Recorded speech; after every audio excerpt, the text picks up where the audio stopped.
Hi, my name is Leanne Graham, and I am the President and CEO of Victim Assistance Program, a nonprofit organization who provides free services to victims of all types of crime and trauma. You are watching this video because you have decided to take the brave step of filing for a civil protection order. If you are in immediate danger, please stop watching this video and call 911. If you need to escape your home and have nowhere to go, please call the Battered Women's Shelter's 24-hour hotline to ask about safe sheltering. Only after you are in a safe environment should you continue to watch this video. Regardless of what has happened up to this point, you are now working to break the cycle of abuse for you and your family. You are not alone in this process. The purpose of this video is to get you through the civil protection order process as quickly and as smoothly and as safely as possible. This is the first video in a series of 3, all of which total around 20 minutes. This first video will walk you through the steps of filing a petition or filling out the paperwork to obtain a civil protection order without the assistance of attorney. You do not need an attorney to request a protection order, but we do strongly encourage that you consult an attorney if there are any legal issues involved in your situation, such as criminal or custody case or immigration issues. Judge Cook, the administrative judge of the Summit County Domestic Relations Court, will explain to you the process of petitioning or asking the court for a protection order. At the end of this video, you will hear from Becky Kuhl, Victim Assistance Program's Director of Services, about how a victim advocate from Victim Assistance Program or another Summit County Victim Service Agency can support you and or your family. Hello, my name is Judge Katarina Cook. I'm the Administrative Judge at the Summit County Domestic Relations Court. I'm going to explain the court process of obtaining a Civil Protection Order, also called a CPO. You are required to watch this video unless an attorney files a CPO on your behalf. You will need to provide the Clerk of Courts with a code word before they will give you the forms to fill out and accept your filing. That code word will be provided at the end of Part 1 of this video. Since you are asking the court to take action, you are petitioning the court, and you are therefore called the petitioner. The person you are seeking protection from has to respond to your petition for protection order and is therefore called the respondent. There are 2 types of protection orders that the Summit County Domestic Relations Court handles. First, there is a dating violence civil protection order. You can file this if you are the victim of a physical and or sexual assault and or stalking by a person with whom you have been in a dating relationship or have been in the dating relationship within 1 year before the violence took place and have never lived together. Second, there is a domestic violence order of protection where you have been physically and or sexually assaulted and or stalked by a family or household member and are in fear of serious, imminent harm.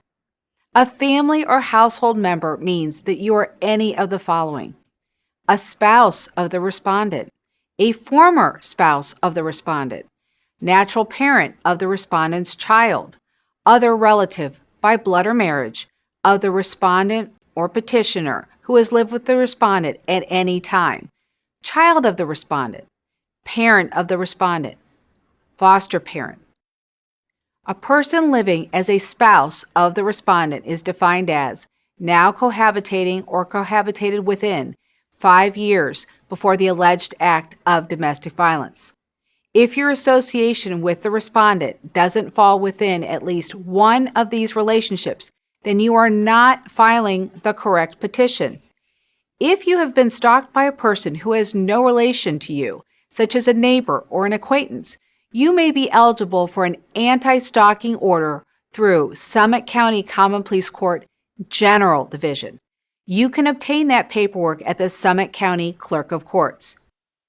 If you have a child under 18 and your child is being physically and or sexually abused by a family or household member, you can file on behalf of that minor child.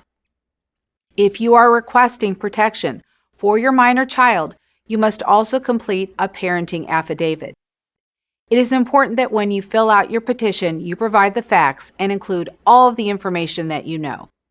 For example, information such as names, birth dates, addresses, dates that violence occurred, and details of what happened.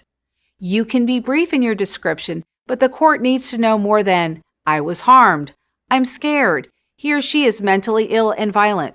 You can obtain the paperwork for a domestic or dating order of protection by going to the Summit County Domestic Relations Court website, which is drcourt.org, or by asking for it at the domestic window at the Clerk of Courts located at 205 South High Street in Akron. The same day you file your CPO, you will be required to come before a magistrate for an ex parte hearing. Ex parte means that only one side or one party is present, so you, as the petitioner, are the only party at the hearing. At the hearing, you will be sworn in and then ask questions. It is important to explain to the magistrate why you believe you and any family or household members you are requesting protection for are in serious risk of immediate and present danger or have been physically harmed by the respondent. It is important to be as accurate and as concise with your information as you can so that the magistrate understands why you need the protection order. They need to know if you have children who are in danger or if someone is stalking you. They need to know specifically what physical acts of violence or threats occurred. Remember, the only information the magistrates have to base their decision is what they read on the petition and what your sworn testimony is at the hearing. If, after your ex parte hearing, you are granted a protection order, the magistrate will schedule your next hearing date within 7 to 10 business days. That hearing is called an evidentiary or full hearing. The hearing date is provided on the last page of the ex parte order. In order for a CPO to be effective, the respondent needs to have notice that a hearing took place and what the outcome of the hearing was. In legal terms, giving someone notice of any court action is referred to as serving or service. Therefore, in addition to being given a copy of your order, you will also be provided with a service packet, which has a pink cover page. We will explain the service packet in Part 2, Service of a Civil Protection Order. If you are not granted a CPO at your ex parte hearing, you can request the court set an evidentiary hearing. This will give you an opportunity to have another hearing before the same magistrate where you will again be sworn in and questioned. However, at this hearing, the respondent will have the right to be present. If you request a hearing, you will receive a court order that will be filed stating that the ex parte order was not granted, but that an evidentiary hearing will be scheduled. This order will state the exact time and date of the evidentiary hearing. It will be filed that day, and the respondent will be served with the order and all documents you have filed. If you do not desire a full hearing be set, the court will dismiss your petition and your case will be closed without any further court involvement. Regardless if an ex parte CPO is issued or not, you may desire to work with an advocate from Hope and Healing to develop and put in place a safety plan for you and other protected persons. There is a lot more information that could be provided to you, but this information, though it may overwhelm you now, is meant to help you understand your rights, the legal process, and legal relief available to you. Part 2 of this informative video will explain service of papers to the respondent, and Part 3 will explain the evidentiary hearing and should answer most of your questions. If you are filing without an attorney, watching this video is required in order for you to file a CPO at the Clerk of Court's office. You will need to provide them with the code words "Home Safe" before they will provide you with the forms and before they accept your completed paperwork. We suggest that when you prepare for the hearings, reach out to advocates when needed. They can help with safety concerns and for guidance.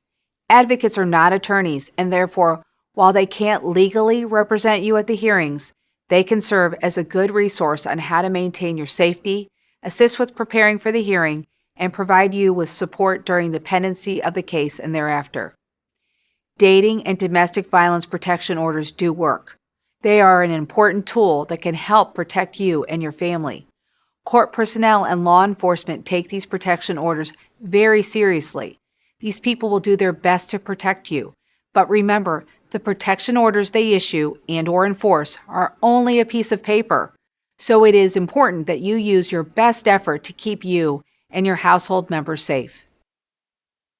My name is Becky Kuhl, Director of Services at Victim Assistance Program. Now, Judge Cook has just provided you with a wealth of information on the process for petitioning the court for a civil protection order. Remember that throughout this whole process, the most important part is your safety, and I cannot emphasize that enough. I am here to tell you that you are not alone, and that our community is here to provide you with free and confidential services from trained victim advocates. Advocates are not attorneys and cannot provide you with legal advice, but they can provide you with support, answer general questions you may have, and help you to explore options about safety, which may or may not be seeking a protection order. If you are not already working with an advocate from another victim service agency, I encourage you to call Victim Assistance Program's 24-hour hotline or visit our office in the Domestic Relations Courthouse. We are open there Monday through Friday from 8 a.m. to 4 p.m. Hello, my name is Stella Ruby Karcher. I am one of the Children Who Witness Violence Specialists at Victim Assistance Program. We have graciously partnered with the judges, magistrates, and court staff at the Domestic Relations Court in order to provide free, unscheduled child watching services to parents and guardians who are seeking civil protection orders or attending other civil court hearings at the courthouse. We understand that there may be a barrier in obtaining child care in order to file the civil protection order paperwork and attend the hearings that follow. In collaboration with Judge Cook, we have opened the Children Who Witness Violence Drop-In Center, where you can safely leave your minor child in the care of trauma-informed staff who can engage with your child in age-appropriate activities. As our Director of Services, Becky Cole, stated prior, we are located on the 3rd floor of the Domestic Relations Court in room 328. Upon arrival, you will need to fill out the appropriate paperwork in room 327 at our intake coordinator's office next door. We recommend that you arrive 10 to 15 minutes prior to your hearings in order to allow the appropriate amount of time for the intake process. We can provide these free services for children ages 6 weeks to 18 years old. We are open Monday through Friday, 8 a.m. to 4 p.m. There are several other resources that you may want to consider. If you need emergency shelter, case management, counseling, or support group information, call the Hope and Healing Survivor Resource Center, also known as the Battered Women's Shelter and Rape Crisis Center.